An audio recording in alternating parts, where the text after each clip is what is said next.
Welcome back to Allegedly Unbiased, an NBA fan podcast brought to you by UCFM. Good to have you all back here today and this week. My name is Will Lynch, and we'll be taking a deep dive into the NBA. I'm joined here by Bill Mead, an expert on all things basketball. Just all things just in general, all things in general. So this week, we've got a pretty jam-packed schedule this week. We've got a couple of news segments. We've got our new players of the week segment. And then we're going to dive into our awards picks for the NBA. So we're looking at MVP, Defensive Player of the Year, Coach of the Year, Most Improved, Rookie of the Year, and Clutch Player of the Year. And then we'll look at some of the voting fatigue that surrounds some of these awards. So to start us off, Mr. Bill Mead, would you like to start us off with your Player of the Week? See, I've been wanting to talk about this guy for months. Deni Avdijas, 29-5 over the last 10 games, 50, 40, 75. He is leading. He is the best player on that Portland team, and it's not even close. Portland or the Wizards? Portland. He's on Portland. Deni's on Portland. Deni's on Portland? Deni's on Portland. He's the best player on Portland. How much money you want to put on the fact that Deni Avdijas is not lots of money? Deni Avdijas is an Israeli player, the place of the Portland Trailblazers. There you go. See, he's going under the radar. I'm renouncing all claims to the Allegedly Unbiased podcast. I'm handing it over to Bill Mead. He will be in the announcer's seat next week. Pressing Portland. The buttons. Portland. Sorry, as you were saying. Best player on Portland. Yeah. Not even close. He is taken over from Anthony Simons. Mm-hmm. There's not even... Shaden Sharp's good, but he's just come not out of nowhere. He was good last year. But these last 10 games, he's taken that next step. Especially the three-point shot. For him to jump up to 40%, combined with the fact that he's 6'9", he's got like 230 pounds, he's big, he's strong, physical, great rebounder. He can play that point forward role that is so valued in the modern NBA. They say he's got the best off arm in the game. Oh, because he does that little hook, that left arm European hook. Yeah, they're really good at it. And 75% from the free throw, whatever. It's average. It's average. You can't discredit that at all. I'd like to see him he's only young, but I'd like to see him on a competitive team soon. I hate it when Portland traded for him.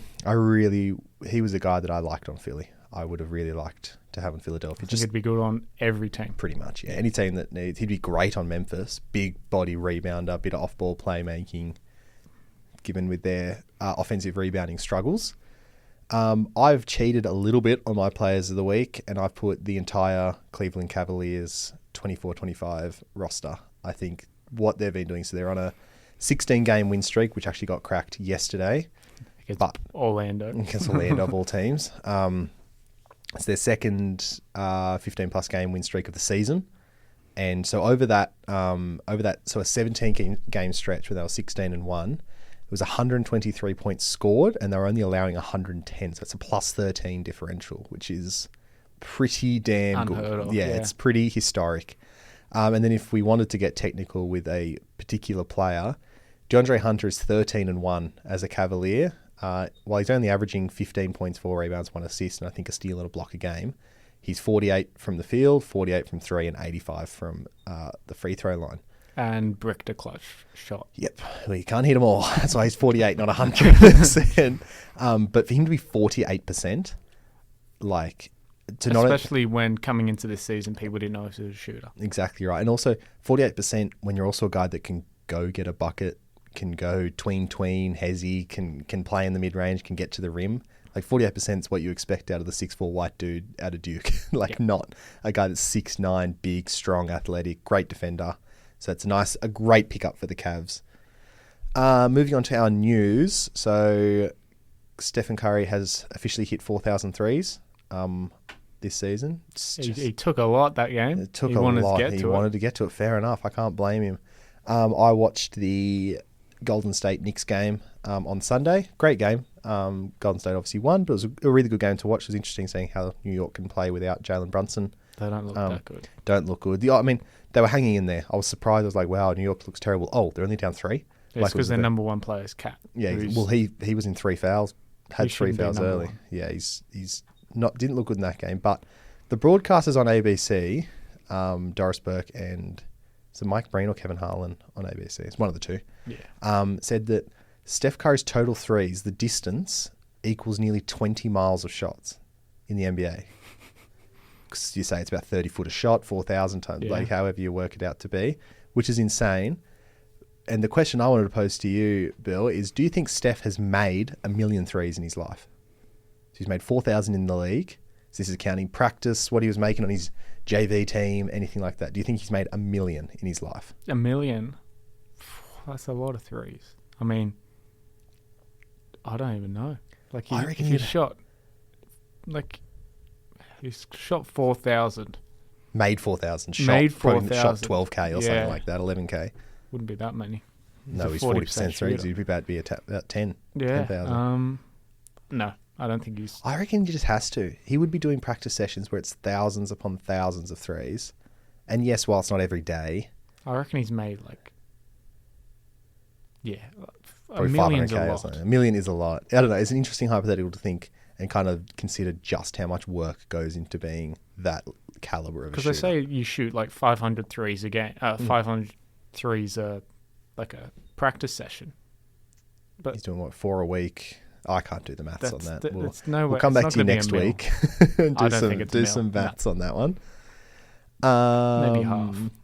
Next bit of news, Darren Fox to have season-ending surgery on his pinky. They want that pick to go up. They want that pick to go up. Both the picks to go up. Wemby's out. Fox is going to be out. They don't want to win. Let Stephon get more reps and probably win Rookie of the Year. That's really it. And then speaking of out for the season, news this morning broke. Paul George is out for the season with injections to his knee. I'm trying to ignore the smug little smirk that's come across Bill's face. Oh, no. But it is what it is.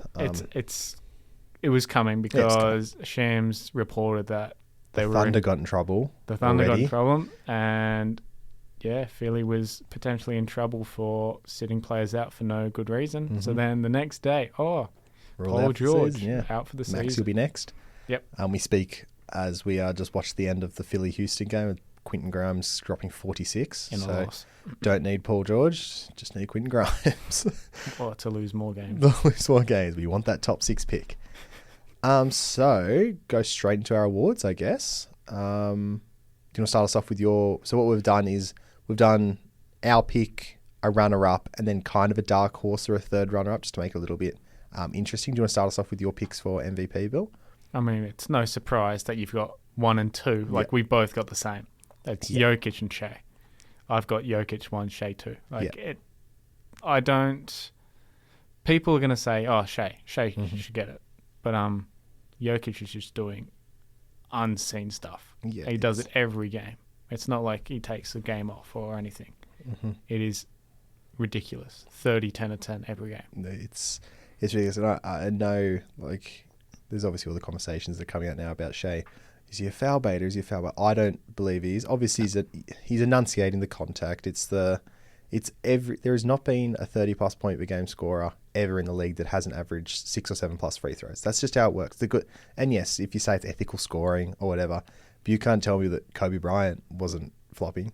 No, you see the videos. You see the video, and whenever you see when it does the rounds on TikTok or Instagram, and it's you've handpicked this out of 5 games he's played. You've picked 3 games of him. There are fouls. Yeah, and look, there's the occasional one. Lead up. The lead up. You've got the arm around him, and it's a foul, and Shea just shows it more. Yeah, and he's going to flop the head back or swing the arm or just throw the ball up instead of going for the shot. But he's manipulating the game. He knows what the game's coming to, and I don't think it's not quite to the level of a Jalen Brunson or a Joel Embiid of these, which no one's on the level of Joel Embiid is what Bill's about to say. But I don't see Brunson. I think because he's a Knicks fan.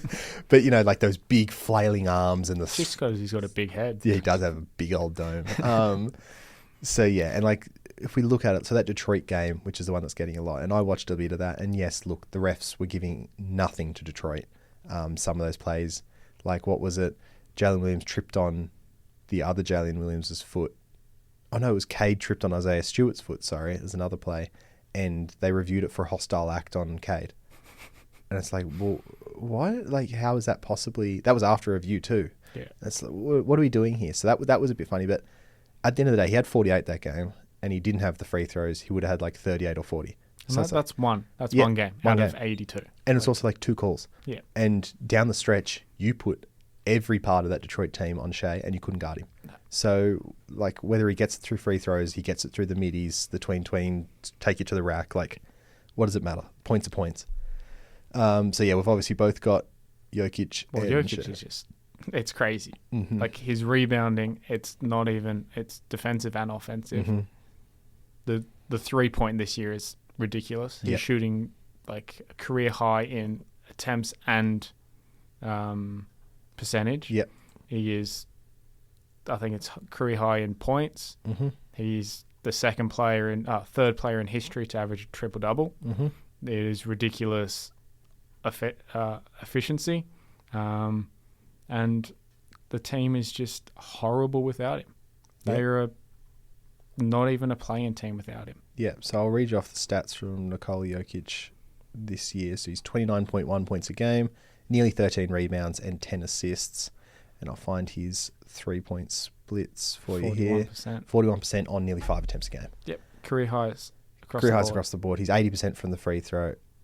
And he's, what is he from the field? 57. So if he went up a bit on the free throw, he's currently at nearly 60-40-80 splits for a 7-footer with his touch, his ability to manipulate the game. It doesn't get much better than Nikola Jokic. And I think the only reason we're starting to see this is because of the voter fatigue, which we can talk about a little bit later. It's a tough award to take away from Shea because he has been that good. Yeah.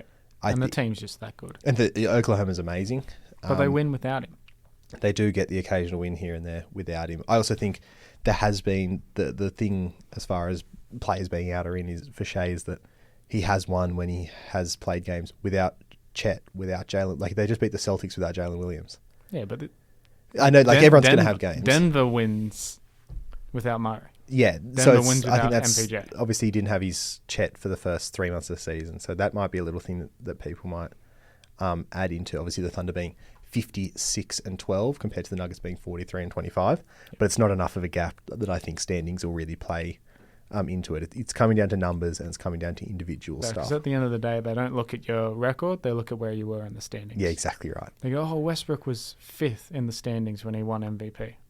So okay, Jokic is 3rd. This reminds me a lot of that year where it was actually a conversation whether who was better out of Embiid and Jokic. Now, it hasn't been a conversation for 2 years. No. But this is what it reminds me of is, yes, Embiid is amazing and I'm the biggest Embiid fan. He's 30 points a game, 12, immaculate defense, everything like that. But it's just Nikola Jokic. Yep. Like, what do you do? Like, top 5 and 6 categories. Like, what do you do with that? Like, you can say Embiid had 40 points or Shea's had whatever, like more 45-point games, or he's had more games at 30, 40, 50, whatever it is this season than anyone else. Yep. But it's also Nikola Jokic. So what do you do? Exactly. And then my dark horse / third pick was Jason Tatum. Struggled with Giannis. Bill's narrowed his eyes here a little bit. I struggled whether it was going to be Giannis or Tatum. And I am the biggest Celtics hater in the world. Like, I watched that Thunder Celtics game just the entire time rooting for the Thunder to win. But I think Jason Tatum has been too good to deny. He's just inconsistent. He is a little bit inconsistent. That's the only thing I've got against him. Yeah. Like, one game he's going to give you 30 and 10 and 2. And the next is going to be 8 points. Yeah, like, and there's a lot of 6 for 19 games or 7 for 24s or... He's just a tough maker. Yeah. Like, sometimes it's hitting. Yeah. I think what's really elevated Tatum to this upper edge, and he's not quite on the level of these guys at this point, but it's just the playmaking. He's been their point guard all season. Like, what he's doing with the ball in his hands. There's been multiple games where it's like, oh my God, it's the second half and it's halftime, he's got 6 assists. Like, when did that happen? Like, the way they operate, because of this matchup style they play, where they're counting on him and Brown to be able to make the right reads and stuff like that. I think the system's just worked. He's one of the best rebounders in the league at his size. Defensively, he's amazing. They've been sticking him on the centers when they play bigger teams that like to run pick and rolls and stuff like that. I think he's just been really, really good, as much as it pains me to say it. Yeah, I've got nothing to say against him. Like, there's just the inconsistency, which I acknowledge. That's why he's not higher for me.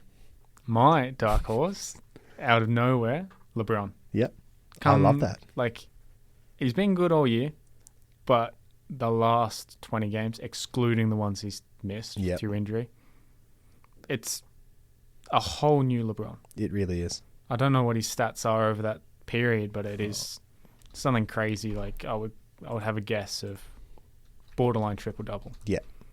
Like, yeah, he's just gone to a new level that I haven't seen. Like, I've watched him since the Cavs.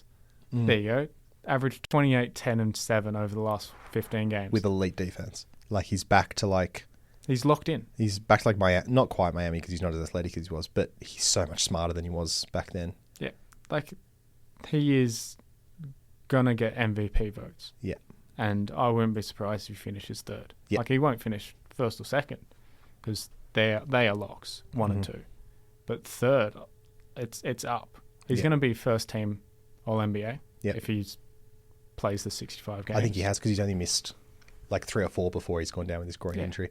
I've also seen a thing, like speaking on that groin injury, that he takes this time off every time. For the last like 5 years, he's taken this period of the season off. Yeah, so it's like... He was at Bryce James's... that the high school game, and he was jumping around. Yeah, he looks fine. Bad. So maybe this is just a, hey, look, we've got check. Luka. We can float, although they haven't been because Rui and Hayes have been out. But we can float. We'll keep us in as long as we're on the top side of the top four. That's all they care for. And then we'll go for. I mean, it's looking like he's... Where are they at the moment? They're 5, 2 games ahead of Golden State. They'll keep that. Just stay in the top 6. They don't care. Yeah. And like they're going against Memphis in the first round. If the season was to end today, I'm probably picking LA in that series. Definitely, yep. Unless you get an absolute masterclass at a jar, which is very likely, don't get me wrong. But I'm picking LA in that series. See, the thing for LeBron's coming around. Mm-hmm. He's back. Yeah, like he never went away. Yeah, they're winning, and he's going crazy. Yeah, and they went on a 4-game losing streak as soon as he went out. Yep. That's the type of things that really pushes your MVP vote is, wow, the team doesn't suck because they're still a good team, but the team lost 4 games in a row when I wasn't there. And the narrative was that he didn't play defense, and now he does. He's insane.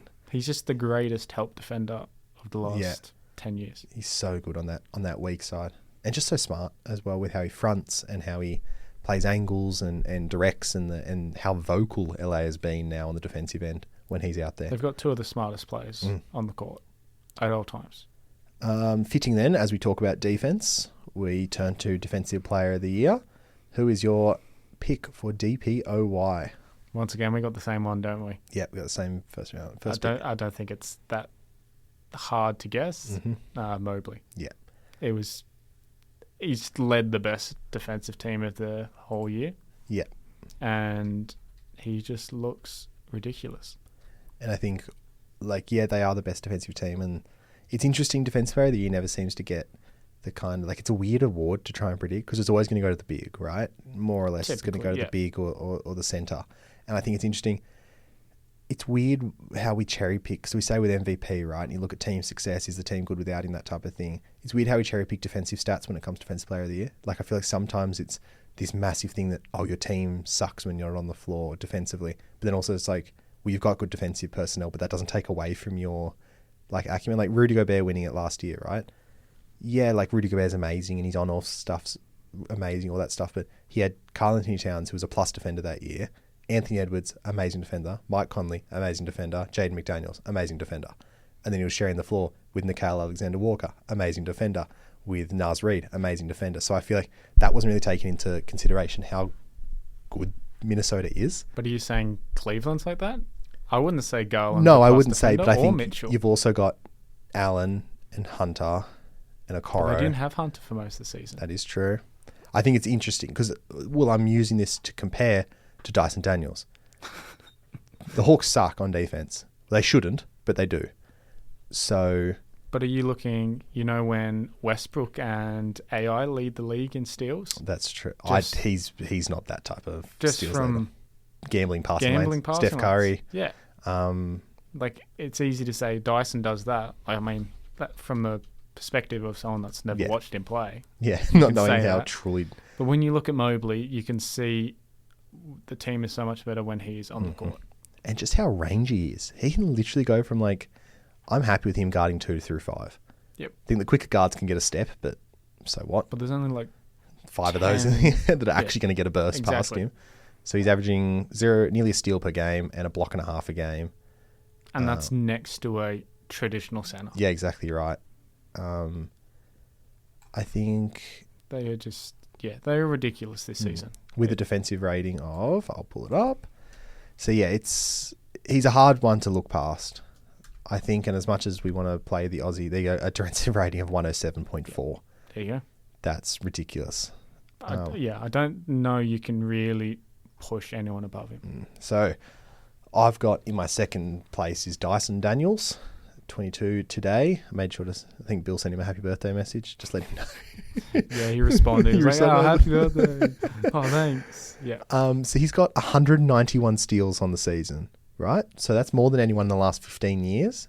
And that means he was on track this season for 237 steals, which I think goes back to like Alvin Robertson is the mid-80s, was the only person that didn't have more.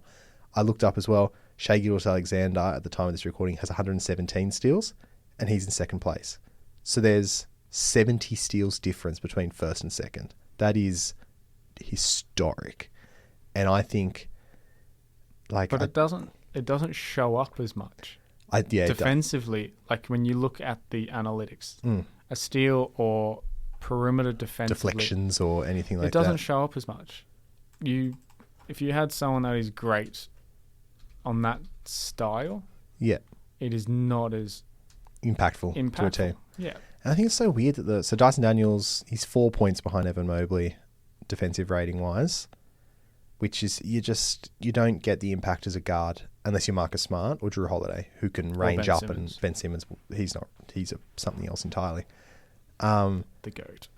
So like it's so tough because I think I watch a lot of Hawks games, and they're so like he's just a wrecking ball. Anything on the perimeter, it's like, oh, who's going to run this play? Oh, whoever doesn't have Dyson Daniels like on him. Like it's literally the way he can shut down anyone, ranging from someone like Jalen Brunson with his post heavy stuff and to Damian Lillard to Shea to LeBron. Like he's really this next level talent. I think the defensive rating can be a little misleading considering he shares a lot of minutes with Trae Young.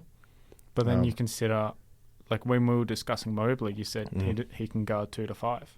It's like, well, Dyson Dunn's good for like 1 to 3, like some threes. You don't want him on a 3. Yeah, depends. Like I don't know, Jaden McDaniels, I'm okay with him on, but like LeBron, he's not I'm an not. Offensive guard, is he? No, but like you know what I mean, like that kind of profile, I guess. So that's my thing. Yeah, you don't see him as much. I just think it's historic numbers, but the team is kind of letting down, especially with Jalen Johnson gone.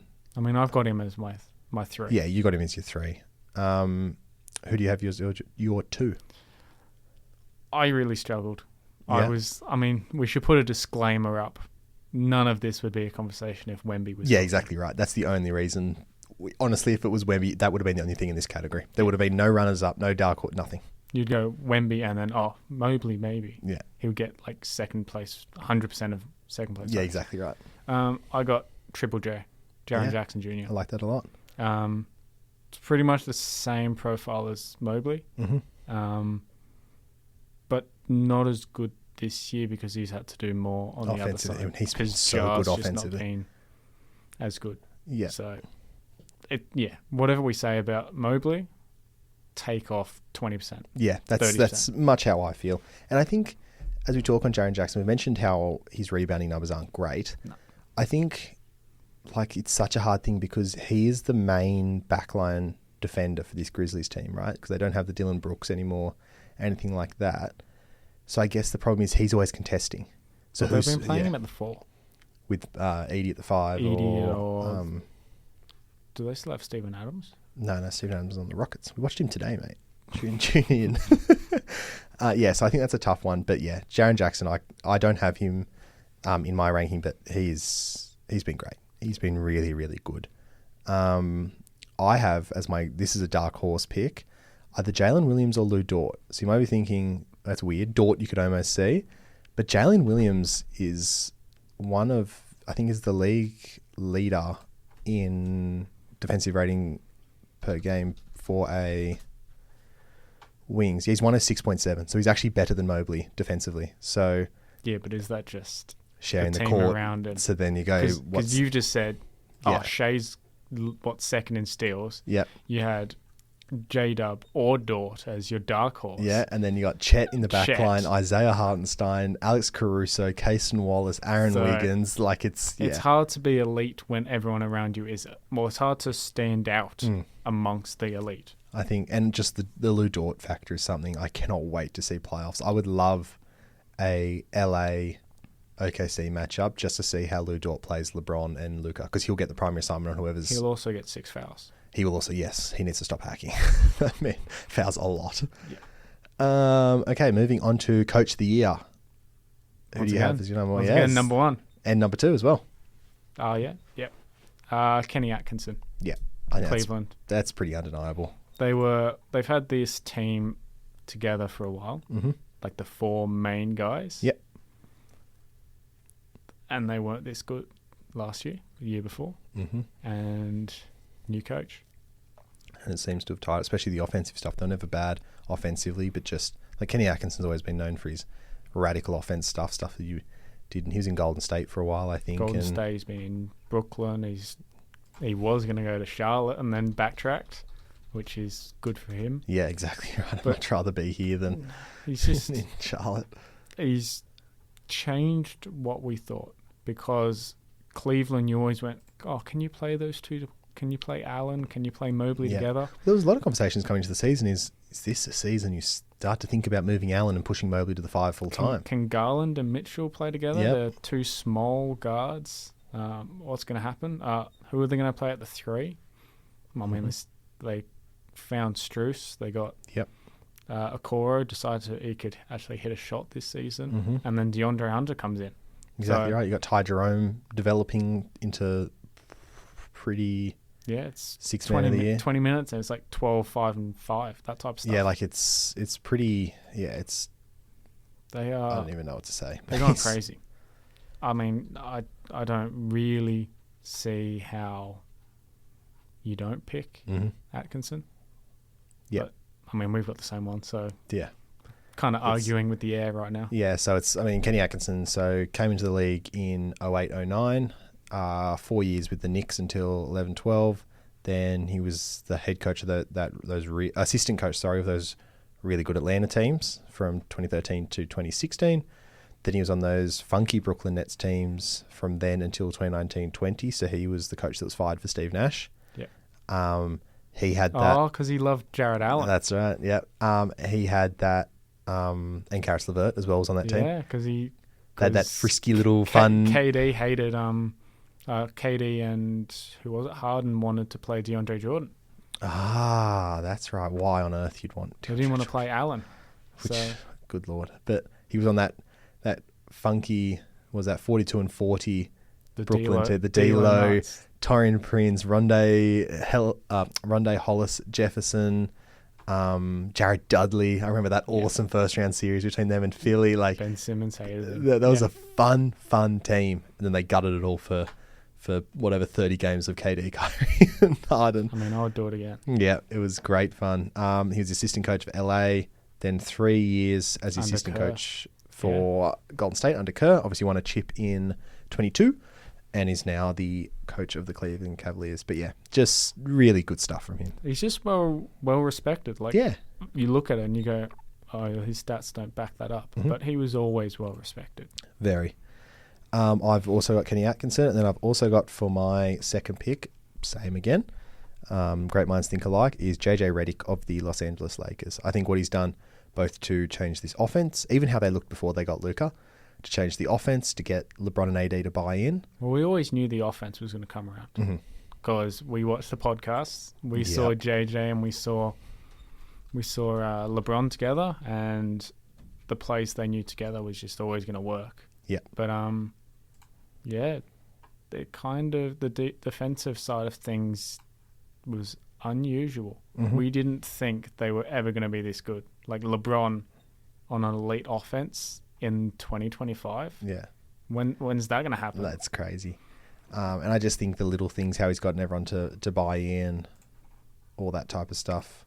And I also think the interesting thing is just how much they've been able to subscribe to running plays. Not just here, LeBron, figure it out. Like, they run plays, and especially for guys like Dalton Connect and Austin Reeves to run plays through and around them. Rui Hachimura's obviously had a big jump since JJ's come in. Like, he's just great all around. He's very similar to Kenny Atkinson. Just revolutionised the team, I think. My third pick was Mark Daigneault, because while Oklahoma is one of the best 9-man rotations in basketball right now, I also think some of the stuff he's done, so like when Chet, Jalen Williams and Isaiah Hartenstein were injured, that like 2-month stretch where they were still one of the best defensive teams in the league, and how he's gotten all of them to buy into this. Yes, it's obviously Shea's team, and Shea's going to be the one scoring 1 million points a game, but how they all buy in and how they work defensively. So like when they were running out starting lineups, that like Jalen Williams was the center, Dort was the power forward, Caruso was your 3, Shea was your 1, and Kayson Wallace 8 or 2. Like, and those teams were winning. Like, what more can you say? Yeah, I can see it. I didn't pick him only because I knew when I'm thinking of coach of the year, I'm going, was I expecting it? Mm-hmm. And have they changed something, or have they kind of done something that's a bit unusual? Mm-hmm. And he did the same thing last year. Yeah. The younger players got better. Yeah. It was just coming. No one picked it. But yeah, I can understand it, but it wasn't my pick. Yeah. I had JB Bickerstaff, which I do like. I didn't even have in consideration. Because what have Detroit been for the last 5 years? Terrible. They get new staff. They actually get some good players this time. Yeah, well, that's true. They cleaned house, like front office staff, general manager, all that type of stuff. And it's been a different team this year. Mm-hmm. It's not just Cade Ball. Yeah, it's not just Cade Ball, exactly right. Like, that's what it was the last few years. Beasley's come in. Everyone knew Beasley was talented, but not just to didn't this fit, level. hadn't had his spot. He was good in Denver as off the bench. He was good the last couple of years, but he's come out of nowhere and looked good. And I put that down to staffing, coaching. And I also think it leads into our conversation about most improved, which I'll add a little disclaimer on. I hate that Cade is the front runner for most improved. And I said to Bill coming before, from a Maxi fan, who the exact same thing happened last year anyway. I said to Bill, like, I don't understand why a number 1 pick in his 3rd year, who took a statistical jump and whose team is now better, is now in consideration for most improved. Okay, cool. On paper, that makes sense, right? He's better, the team's better, his numbers are better. But the team has been amazing. Malik, Tobias Harris, Jalen Duran's been really good. Isaiah Stewart's taken a step up. Tim Hardaway has suddenly remembered how to shoot from his Mavericks days. Like, this team is so much better. And then we look at how good JB Bickerstaff has been. The culture he's really instilled, that hard, that gritty, classic Detroit basketball. The GM's better. They didn't go out and splash $50 million to get Zach LaVine. They didn't try to buy into the Jimmy Butler sweepstakes, the Paul George sweepstakes. They're like, right, we have something good here. We have Jaden Ivey, Cade Cunningham, Ron Holland, Thompson. Oh yeah, didn't even mention us. Like, all these guys. Let's build around this. Let's see what we've got here. And I think that's why I can't consider Cade for most improved, is because of just how good JB Bickerstaff has been and how good the team's been around him. But that was a good little segue to most improved. Who have you got for most improved as your number 1? Christian Braun. Yeah. Brown. Yeah. However it says it. They seems to change whenever you listen to a Nuggets game. We knew how good he was going to be. Mm-hmm. He was going to get more minutes, but we didn't realize he was going to be maybe the 3rd best offensive player on that team. Yeah. Like, anytime you were next to Jokic, you're going to be good. Yeah. But the shootings stayed, but he's just become off the bounce stuff. Like, he's like 6'3", but is attacking like prime Westbrook. I've got his stats here. So 15.2 points per game, 5 rebounds, 2.5 assists, 1 steal, half a block, and he's 39% on 3 attempts a game. And 57% from the field. And which is the big one at someone who's 6'3". I'll bring up his stats from last year to compare it to. Averaged 7, 3, and 1 last year on 46 and 38. Yeah, so 10% less from the field and only 1% less from 3. So it's just the minutes went up. But everything else actually exceeded. Everything just went up. Well, the minutes are what, 20 from last year? I reckon he's up to 30 something. 33, yeah. So it's a jump, but it's not enough for a jump for him to merely double in most of his stats. Yeah, he's looked different too. Just more confident. I think that was that playoff game. Yeah. Whatever game it was, game 5, something like that. The Minnesota game where he really... just came off the bench, dropped 20 and won them the game. Mm-hmm. I think that gave him the confidence coming into this season. Malone's just kind of gone, oh, look, actually, you can play. And now with the slight regression of Jamal Murray. Tiny little regression. He's heating up. Yeah. Look, he's my number 2. So I can't say anything. My number 1, in fact, is Dyson Daniels. Again, might be some Australian bias there.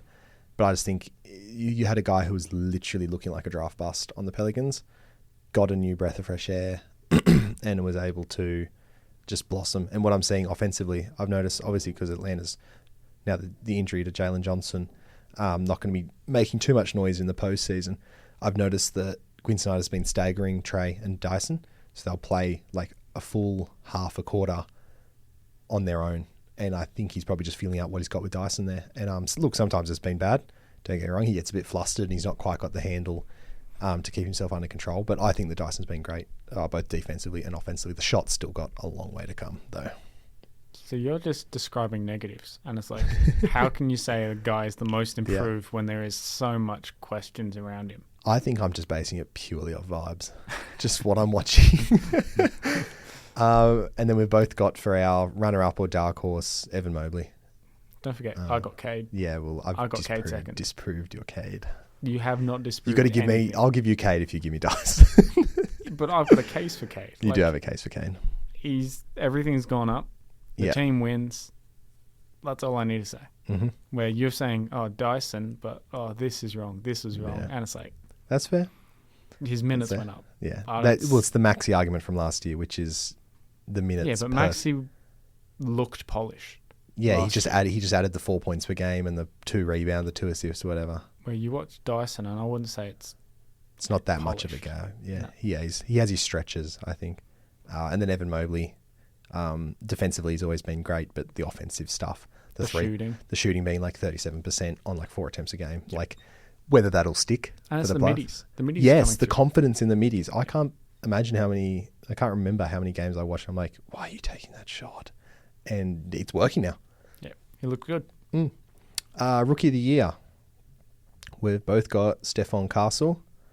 Picked him out of the draft, I did. Yeah, you did. You do. I loved him out of the draft. Stephon Castle was really good. Now with De'Aaron Fox going down, he'll just get more and more reps the last 20 games of the season. Might actually be one of the first picks I've done well. Big Jarrett Culver guy. I don't know how I feel about this pick. I love this pick and I also hate it, is the Zachary Ricochet. I think he's been great, but is it going to be enough to outweigh what he did in the first half of the season? Probably he's just not. a nothing player. I mean, wow. I'm not saying he's bad. Yeah. He's not bad. But there is stretches about 20 minutes where you go, wait, he was on the floor? I didn't know he played 20 minutes. He reminds me a lot of Tobias Harris and of OG Anunoby in the last 20 games. It's like you look up and you go, oh my God, he's been on the floor for 15 minutes. At least OG, you can see it on the defensive side. Ricochet, I don't know how many Hawks games you've watched, but he's the second best. Good question to ask the general public. He's the second best defender on this Hawks team right now. He is really good. That doesn't say a lot. Yeah, that's true. Trae Young's the second best defender. I've got as my third pick, and this is a toss-up between him and Kel'el Ware, who you have in your third pick, who I like a lot. I love me some Kel'el Ware. Looks like a young Bam. He does. Except taller. He gives me a lot of... There was a comparison said the other day that I loved. I'll have to try and remember it. But I've got Isaiah Collier. So... Utah. Big Isaiah Collier fan. I've always been a big Keontae George fan, but Isaiah Collier has been great. So he's averaging 7 points, 3 rebounds, 6 assists. He's far and away the most by rookies. I saw a stat that he had the most assists over the last 20 games or something in the season. Look, the other numbers, not great. He's 23% from the three, 41% from the field, and 67% from the free throw. 67, that's scary. Because usually, good shooters shoot well. As a rookie, you can determine if someone's going to be a good shooter by their free throws. Yeah, I think, what is he's 0.8 steals, 0.2. I just love him because the reads he's making as a rookie, really, really good. But is it just going to end up with you can just sag off him or... Yeah, is he an Alfred Payton? Really guard him? Is he okay, Alfred Payton give you 20 assists in a random regular season game, but does it actually have an impact on the game? It's hard to judge. He's 20.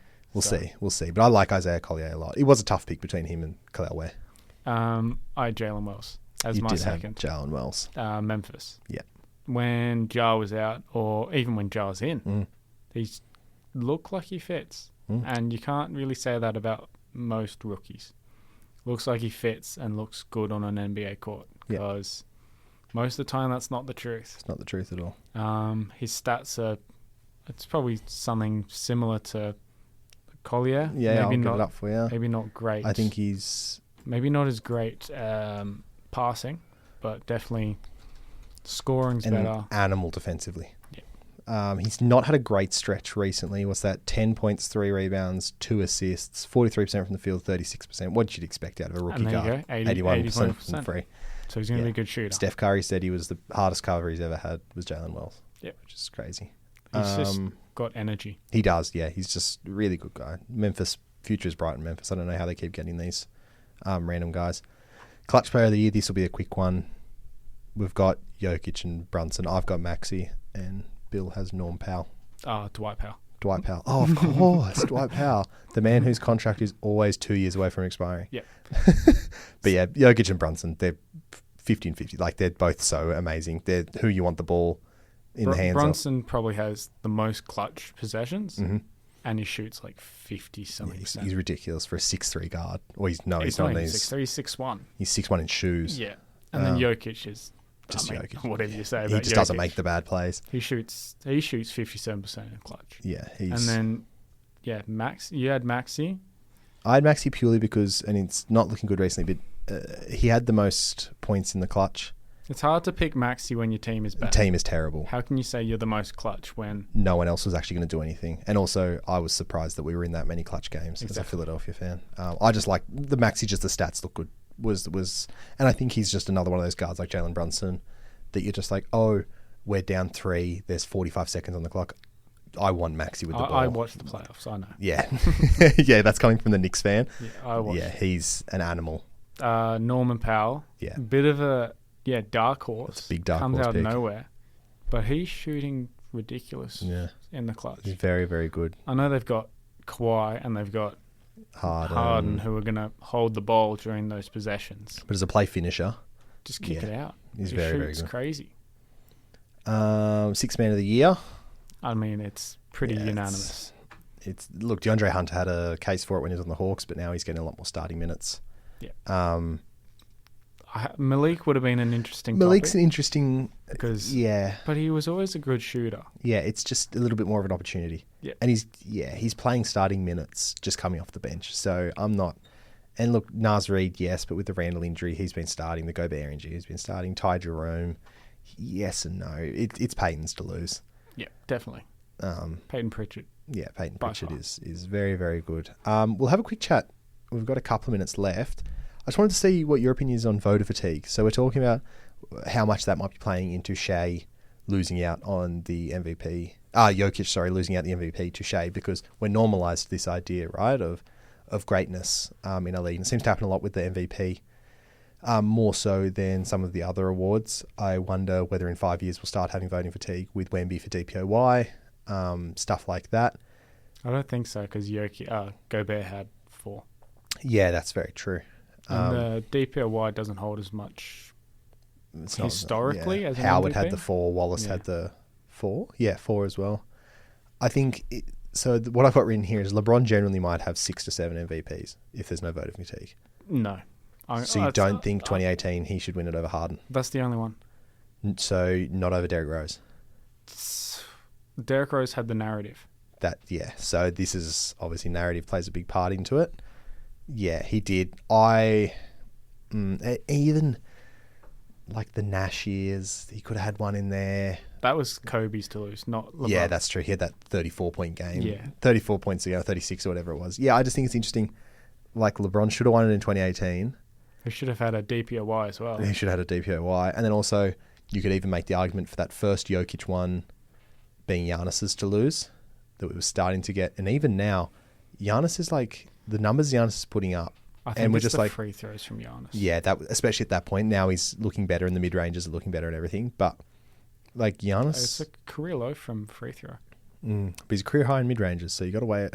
You got to weigh 6 in one hand, half a dozen in the other. Hey, I'm happy to fail him 6 times if he's going to make half of them.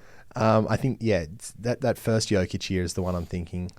Like... But he had the narrative then. Yeah, well then Jokic. So it's I guess it's maybe less of a conversation of voter fatigue and more... The narrative always outweighs everything. So what do you think about the narrative having an impact this year versus Shea versus Jokic? Who's the narrative kind of favouring? Jokic. Oh, you think it's favouring Jokic? Yeah, I think it's favouring Shea. No, even though with the foul baiting stuff. Because everyone's starting to hate Shea. Yeah. Where Jokic, everyone's like, oh, it's historical. What is this? And then that 30-20-20 game was right at the perfect time. Yeah. And then the fact that the Thunder beat the Nuggets, and that was a big shouldn't have, is the same as when Joel Embiid beat the Nuggets, and everyone's like, oh, this makes a statement. It's one game out of 82. And then the next game, the Nuggets blew them out. Exactly. I'll look up. And that was without J-Dub.